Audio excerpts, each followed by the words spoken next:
Hello दोस्तों, नमस्कार। Singh GS classes Daltonganj में आप सभी का हार्दिक स्वागत है। दोस्तों, हम लोग जनजाति पढ़ रहे थे। जनजाति में हम लोग 4 जनजाति तक पढ़ चुका। आज हम लोग 5वां जनजाति के बारे में पढ़ने वाले हैं। ठीक है दोस्तों, देखिए हम लोग जनजाति में हम लोग सबसे पहले स्टार्ट किए थे संथाल जनजाति से। ठीक है दोस्तों, हमारे देखिए झारखंड की हमारी सबसे बड़ी जनजाति जो पूछेगी दोस्तों, हमारे झारखंड की जो सबसे बड़ी जनजाति जो पूछेगी, तो हमारे झारखंड की सबसे बड़ी जनजाति कौन है दोस्तों? संथाल जनजाति है। ठीक है, झारखंड के हमारे सबसे बड़ी जनजाति जो है संथाल जनजाति है। ठीक है, हमारे दूसरी जो सबसे बड़ी जनजाति है दोस्तों, हम झारखंड की बात कर रहे हैं। ठीक है, भारत के नहीं, हम झारखंड की। ऐसे हम अगर भारत में जाए तो भारत में हमारा सबसे पहली जनजाति जो आ जाएगी आपका भील आ जाएगी। कौन आ जाएगी दोस्तों? भील। और हमारे दूसरी जो सबसे बड़ी जनजाति जो आ जाएगी हमारी गोंड जनजाति। ठीक है, कौन? गोंड जनजाति। और तीसरी कौन आएगी दोस्तों? तीसरी संथाल जनजाति। ठीक है, जो कि झारखंड की पहली है। ठीक है, झारखंड की सबसे बड़ी जनजाति है। ठीक है, तो हमको झारखंड में पढ़ना है। झारखंड में हम बता रहे हैं दोस्तों कि झारखंड में हमारा सबसे बड़ी जनजाति जो कि आपका संथाल जनजाति है। दूसरा नंबर पर सबसे बड़ी जनजाति जो आएगी दोस्तों आपका उरांव जनजाति आएगा। तीसरा नंबर पर जो सबसे बड़ा जनजाति आएगा दोस्तों कौन आएगा? तीसरा नंबर पर सबसे बड़ा जनजाति मुंडा जनजाति। ठीक है, चौथी नंबर पे हो जनजाति। ठीक है, और आज हमको 5वां नंबर का पढ़ना है दोस्तों। 5वीं जनजाति कौन है? खरवार जनजाति। ठीक है, कौन? खरवार जनजाति। 5वीं जो सबसे बड़ी जनजाति है दोस्तों हमारी खरवार जनजाति है। ठीक है, तो देखिए आज हम लोग खरवार जनजाति के बारे में पढ़ने वाले हैं। ठीक है, सबसे पहले दोस्तों इस चैनल पे जितने भी नए होंगे चैनल को सब्सक्राइब शेयर करना ना भूलेंगे। ठीक है दोस्तों, ज़्यादा से ज़्यादा शेयर करेंगे ताकि ज़्यादा से ज़्यादा स्टूडेंट के पास वीडियो पहुँच सके। ठीक है दोस्तों, तो चलिए स्टार्ट करते हैं खरवार जनजाति। ठीक है, खरवार जनजाति में हम लोग आज पढ़ने वाले हैं दोस्तों। खरवार जो है आपका झारखंड की 5वीं सबसे बड़ी जनजाति है। ठीक है दोस्तों, कौन?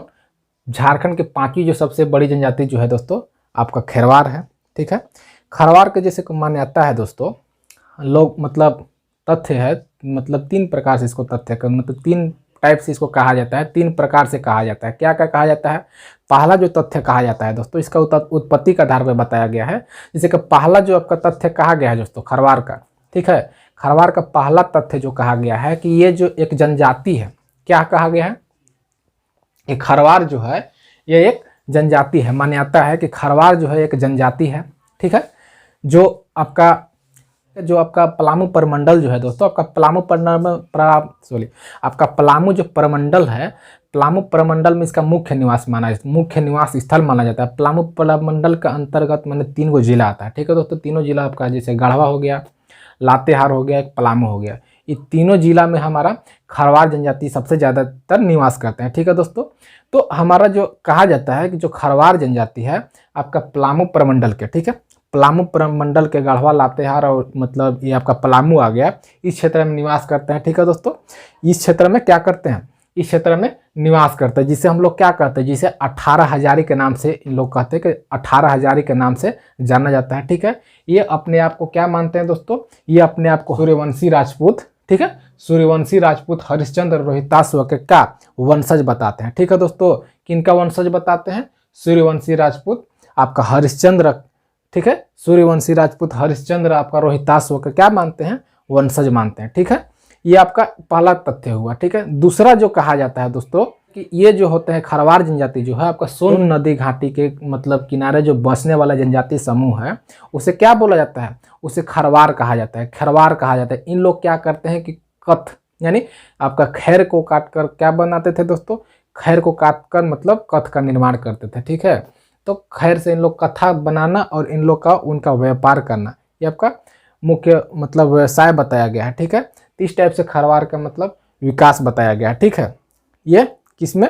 दूसरा तथ्य में। ठीक है, और एक तथ्य जो कहा जाता है दोस्तों, खरवार का मतलब अपना मान्यता बताया जाता है।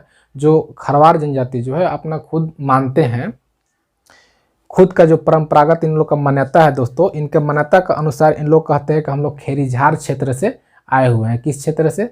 खेरीझार क्षेत्र से। ठीक है, ये खरवार जनजाति के जो लोग हैं ये अपना परंपरागत मान्यता जो है इन लोग का मतलब अपना परंपरागत जो मान्यता है, अपने मान्यता के आधार पर इन लोग बताते हैं कि हम लोग जो है खेरीझार क्षेत्र से आए हैं। किस क्षेत्र से? खेरीझार क्षेत्र से आए हैं, इसलिए हम लोग का नाम खरवार पड़ा। क्या पड़ा? खरवार पड़ा, मतलब इस टाइप से आपका बताता है। लेकिन सबसे जो आपका मान्यता दिया गया है दोस्तों, इसी को दिया है क्या कि इन्हें 18 हजारी बोला जाता है और ये आपका सूर्यवंशी राजपूत हरिश्चंद्र रोहिताश्व का वंशज माने जाते हैं। ठीक है, ये क्या कहते हैं कि हम लोग सूर्यवंशी राजपूत हरिश्चंद्र रोहिताश्व के क्या हैं, वंशज हैं। ठीक है दोस्तों, देखिए इन जनजाति का जो है दोस्तों, इन जनजाति का जो संबंध आपका द्रविड़ प्रजाति समूह से किससे है दोस्तों, आपका द्रविड़ प्रजाति समूह से। खरवार जनजाति का जो आपका संबंध जो बताया जाता है, आपका द्रविड़ प्रजाति समूह से बताया जाता है। किससे, द्रविड़ प्रजाति समूह से बताया जाता है। ठीक है, इनकी जो अपनी भाषा है दोस्तों, ठीक है, इनकी जो अपनी भाषा है आपका खेरवारी भाषा बोला जाता है। ठीक है, किसे, खेरवारी भाषा, जो आपका ऑस्ट्रो एशियाटिक परिवार से संबंधित रखते हैं। क्या से, ऑस्ट्रो एशियाटिक। ठीक है, इनकी खुद की मतलब वैसा खुद का लैंग्वेज नहीं है, आपका हिंदी को अपना चुके हैं। ठीक है दोस्तों, हिंदी भाषा लैंग्वेज अब यूज करते हैं। पहले जो था आपका खेरवारी भाषा जो यूज करते थे, लेकिन अब हिंदी भाषा पे आ गए हैं। ठीक है, ये भाषा जो कहलाता है आपका ऑस्ट्रो एशियाटिक भाषा कहलाता है, यानी ऑस्ट्रो एशियाटिक परिवार से संबंधित है। ठीक है दोस्तों, इनका जो मुख्य निवास स्थल माना जाता है, इनका मुख्य निवास स्थल आपका पलामू प्रमंडल के अंतर्गत माना जाता है। पलामू प्रमंडल में इनका मुख्य निवास स्थल है। ठीक है, कहाँ, पलामू प्रमंडल में। पलामू प्रमंडल में आपका 3 जिला आता है दोस्तों, कौन कौन, एक आता है गढ़वा, एक आता है लातेहार, एक आता है पलामू। ठीक है, खुद पलामू। ठीक है, तो आपका 3 जिला इसका प्रमुख है। और इस क्षेत्र के अलावा और भी निवास, जैसे कि आपका लातेहार हो गया, लातेहार तो हो गया दोस्तों, इसके बाद लोहरदगा हो गया, रांची हो गया, हजारीबाग, चतरा, ये सब मतलब छिटफुट है, लेकिन ज़्यादातर इसका जो मुख्य निवास स्थल माना जाता है आपका पलामू प्रमंडल के अंतर्गत ही माना जाता है। ठीक है, इनका जो समाज है दोस्तों, खरवार जनजाति का जो समाज है आपका पितृसत्तात्मक हुआ करती है। ठीक है, पितृवंशीय है। ठीक है, क्या है, पितृसत्तात्मक, यानी पिता का वंश से ही चल रहा है। ठीक है, तो इनका जो समाज है पितृसत्तात्मक यानी पितृवंशीय है।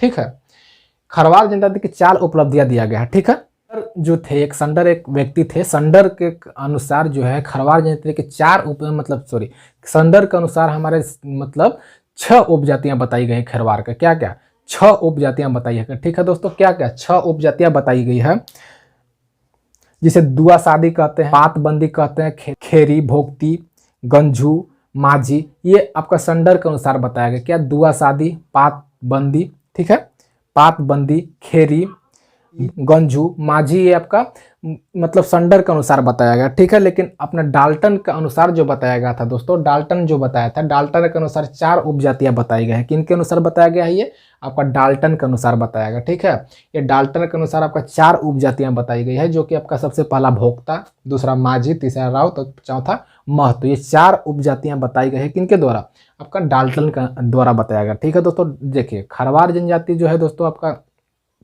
बहुत सच्चे होते हैं। ठीक है, क्या होते हैं, बहुत ही सच्चे होते हैं, यानी मतलब मतलब सच ही बोलते हैं। ठीक है, खरवार जनजाति जो है आपका सच बोलते हैं।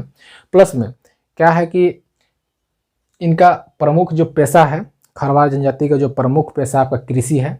ठीक है, ज़्यादातर जो आपका कृषि पर ही निर्भर करते हैं। ठीक है, इनकी एक परंपरागत जो आपका पेशा है, इनकी जो परंपरागत पेशा है खैर वृक्ष से कत्था बनाना। ठीक है, खैर वृक्ष से कथा बनाने, पहले ही से आपका ये परंपरागत, अब तो ये समाप्त हो गया, लेकिन पहले से जो चलता आ रहा था, इन्हें खर बीज से क्या बनाना था, कत्था बनाना था। ठीक, कथ का जो व्यापार करते थे, कथ बनाना और इसका बेचना, यही इन लोग का मतलब एक परंपरागत मतलब आपका पेशा था। ठीक है, खैर बीज से कथा बनाना किस टाइप से बनाते हैं दोस्तों, जैसे कि आपका खैर बीज के मतलब काट कर उसका मतलब चीफ टाइप से छोटा छोटा, वो मतलब चीफ टाइप से काट लेते हैं, हल्का छोटा छोटा। ठीक है, और उसको क्या करते हैं कि मतलब एक तार रहता है, तार टाइप से आपके छन्नी टाइप से रहता है, उसको ऊपर रख के और उसको क्या किया जाता है कि उसको गर्म पानी में उबाला जाता है, ऊपर करके इसको 8 से 9 किलो के मतलब भार के हिसाब से रखा जाता है ऊपर, और उसको उबाला जाता है। उबाल कर क्या किया जाता है कि एक मलमल के, ठीक है,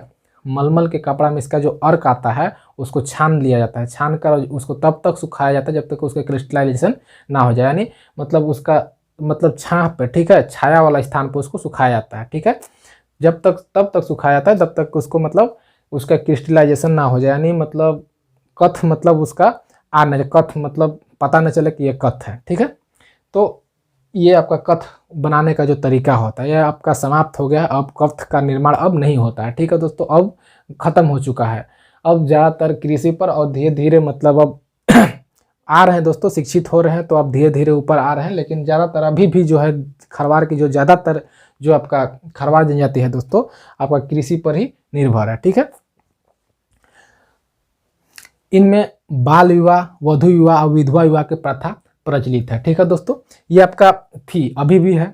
खरवार जनजाति में दोस्तों देखिए, बाल विवाह की जो प्रथा है खरवार जनजाति में अभी भी है। ज़्यादातर लड़के लड़कियां की शादी 17, 16 ये सब लपेट में हो जाता है अभी भी। ठीक है, अभी भी गांव देहात में वही हाल है, गांव देहात में 16-17 तक जा जाते हो जाता है शादी। ठीक है, 18-19 तो बहुत हो गया। ठीक है, तो ये अभी भी बाल विवाह की प्रथा जो है खरवार जनजाति की अभी भी है।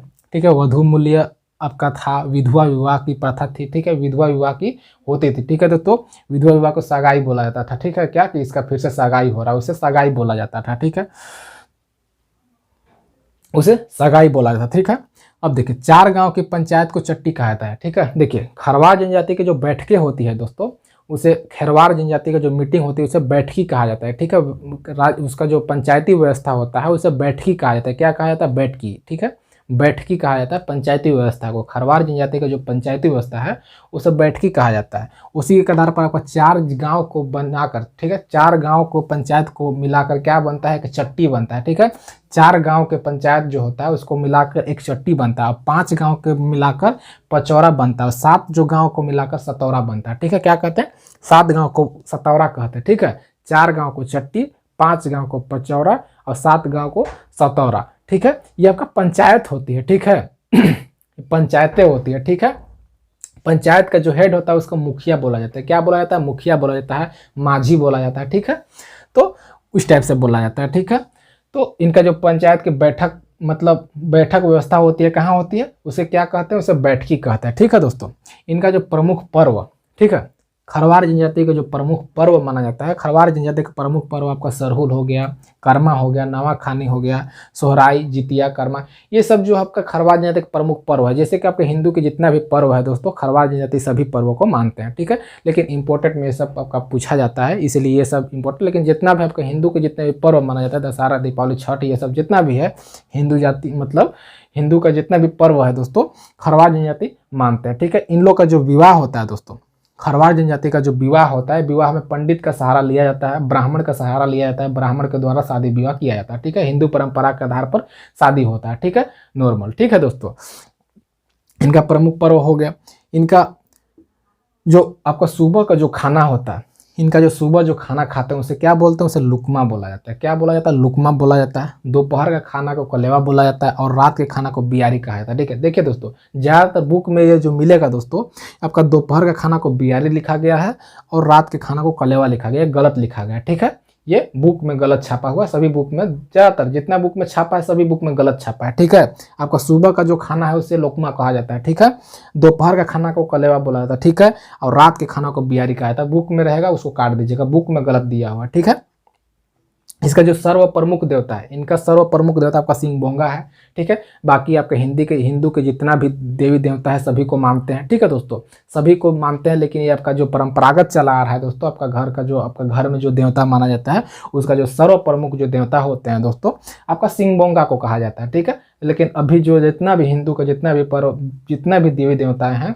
गणेश, शिव, गणेश, ब्रह्मा, विष्णु, महेश, इंद्र, जो भी हैं सभी को मानते हैं। ठीक है दोस्तों, इनका जो धार्मिक प्रधान जो होता है, जो पूजा पाठ कराता है दोस्तों, गांव में जो आपका ये सब जो जितने भी हिंदुओं के गांव में जो पूजा पाठ होता है दोस्तों, गांव के पूजा पाठ में जो आपका प्रधान जो होता है उसे पाहन या फिर बैगा बोलते हैं। क्या कहते हैं?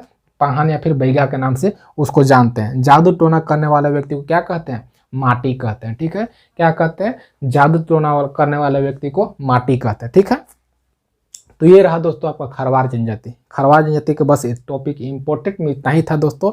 एक बार वीडियो फिर से एक बार वॉच कर लीजिएगा, देख लीजिएगा और पढ़ लीजिएगा। ठीक है, कंप्लीट हो जाएगा। इतना ही था, आज खरवार जनजाति कंप्लीट होता है। ठीक है दोस्तों, उम्मीद करेंगे वीडियो आप सभी को पसंद आई होगी। अगर पसंद आई तो लाइक, शेयर, सब्सक्राइब करना भूलेंगे। ठीक है दोस्तों, ठीक है, मिलते हैं अगले वीडियो में। तब तक के लिए जय हिंद, जय भारत।